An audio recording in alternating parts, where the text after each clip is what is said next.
Assalamualaikum and a very good morning. My name is Noor Alia from Department of Aquaculture, Faculty of Agriculture, University Putra Malaysia, supervised by Dr. Fadhil Syukri. Today I am going to present on my research entitled Development of Sensory Organs in Patin Buah Larvae, Pangasius. The objective for this research stated as follows. First, to examine the development of sensory organs in Pangasius nasutus larvae, and to study the behavior of the Pangasius nasutus larvae. Pangasius nasutus live in the tropical climate areas, which is largely found in the Southeast Asia region.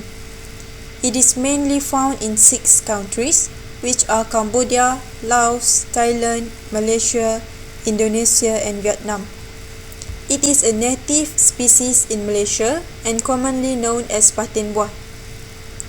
It is mostly found in the rivers of Pahang State, particularly in Pekan and Maran district. Patin buah is a bentopelagic and potamodromous species. The price can up to 150 per kilogram. Pangasius nasutus is a high demand species which has fine grained white and a sweet flesh. However, the availability is still based on wild catch. Larvae survival is a very critical stage, as most of the mortality occurs during this stage. We are lack understanding in this stage, as there is no study showed on sensory organ development of Pangasius nasutus. By understanding the development of Pangasius nasutus, we are able to tell preferable condition to improve the survival rates. Sensory organs development is closely related to larvae behavior, which can influence their growth. How does sensory organs affect the behavior of fish larvae? Mukai et al. Stated that behavior of fish larvae is closely related to the development of their sensory organs. When they detect stimuli, they tend to exhibit various types of behavior conducive to survival. It is very important for assessing food suitability and to avoid from enemy. And it is very crucial for development of more efficient larvae rearing techniques in hatcheries. These are the methodologies of this research. This research was conducted at Department of Aquaculture, UPM. And for data collection, the sample were collected every day and fixed in buoyant solution and 4% glutaraldehyde before undergo histology and scanning electron microscope.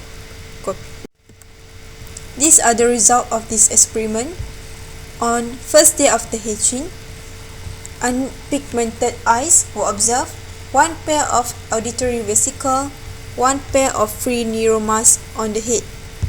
On 2 days after hatching, the eye was slightly pigmented, taste buds appeared, small neuromas appeared. On 3 days after hatching, many cilia in nasal pits were observed, many taste buds on the skin surface, in buccal cavity and on the gills. Semicular canal, atricle and saccule were observed, free neuromas developed, lagena and 3 otolith at 3-day-olds were observed. On 4 days after hatching, the numbers of taste buds were increased. And lastly, on last day, which is 21 days after hatching, 4 lamella in nasal pit were observed, free neuromas sunk on the head. This is the eye development through scanning electron micrograph. Figure 1 shows 1 day after hatching larvae with undeveloped eye, and figure 2 shows a pigmented eye on 20 days after hatching larvae. This is eye development through histology. Figure A, Figure B, Figure C, and Figure D indicate the development of eye. The eye play critical function in capturing food, and on 2 days after hatching, larvae showed positive phototaxis, which could be considered to be functional. By 20 days after hatching, eyes were fully developed. For free neuromas and taste buds, Figure 4 shows scanning electron micrograph showed free neuromas on 3-day-old larvae, and Figure 5 shows scanning electron micrograph on 5-day-old larvae, and this is the taste buds around their mouth. For olfactory organs, Figure 6 A and B indicates histology and SEM view of 3 days after hatching larvae, and Figure 7 A and B indicates histology view and SEM view of 4 days after hatching larvae, while Figure 8 A and B indicates olfactory lamella and nostril canal on 21 days after hatching larvae. For inner ears, the first picture showed round auditory vesicle were observed in newly hatched larvae, and the second picture showed round auditory vesicle were observed in the newly hatched larvae. 3 lagina were identified in the inner ears of 3 days after hatching larvae. This is 3 otoliths of inner ear in 3 days after hatching larvae. On 21 days after hatching, the Pangasius nasutus larvae are fully developed and all the sensory organs are fully functioned. For discussion, in the observation of their feeding behavior in the aquarium, they swarm, moving their head to right and left, and caught the food that attached itself to the bubbles or came near the bubbles. Therefore, in their natural habitat, they probably mainly use taste buds to survive. Pangasius nasutus larvae had sharp teeth and showed strong cannibalism in the rearing tanks.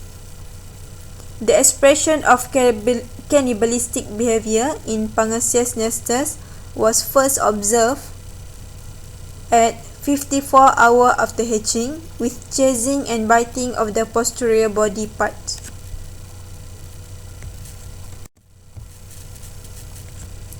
This behavior corresponded with the development of teeth, which proved early initiation at larval stages, affecting the survival.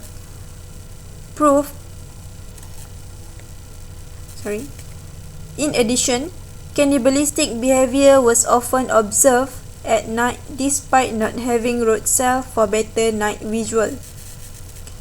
This is probably aided by the appearance of the taste bud on bubbles, lips, inside of the mouth and gills arc, which increased its foraging sensitivity corresponded to its nocturnal behavior. Although pea nesters do not refuse to feed during the day as commonly conducted, this feeding practice might cause starvation at night, leading to increased risk of cannibalism. Therefore, manipulative of photoperiod and feeding schedule should be considered to improve the larval survival by decreasing the cannibalism. Through the behavioral observation in this study, the larvae tend to aggregate closely at the bottom corner of the tank during the day, but showed active swimming behavior throughout the tank during the night. Aggregation behavior could have been related to the free neuromas distributed on the head and trunk as suggested by Forcher et al. 2010. However, it is unknown whether it reflects its natural behavior or avoiding from the light during the day. Aggregation behavior among the larvae could have caused more physical contact between individuals, which increased the risk of cannibalism, as observed in African catfish. Hence, suitable larval density considering more on the bottom surface area to maximize the resting place for the larvae could reduce the risk of cannibalism. In addition, providing shelter through the use of three-dimensional space area of the whole tank could be used for the same purpose and should be further investigated. For conclusion, development of morphology and sensory organs affect the behavior of the larvae. Through behavioral observation, specific requirement of the larvae towards the improvement of the rearing techniques could be implemented to increase the larval survival of P. nasutus in the future. That's all from me. Thank you.